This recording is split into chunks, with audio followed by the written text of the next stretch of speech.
Our planetary system is named the solar system. The path of the planet is known as an orbit. The solar system has 8 planets: Mercury, Venus, Earth, Mars, Jupiter, Saturn, Uranus, and Neptune. Our Earth is only a small part of the solar system.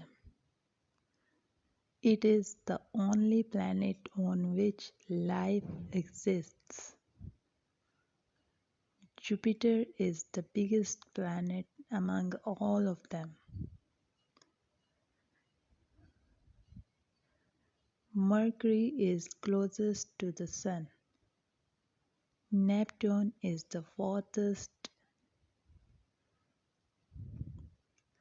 Earth is the third planet from the Sun.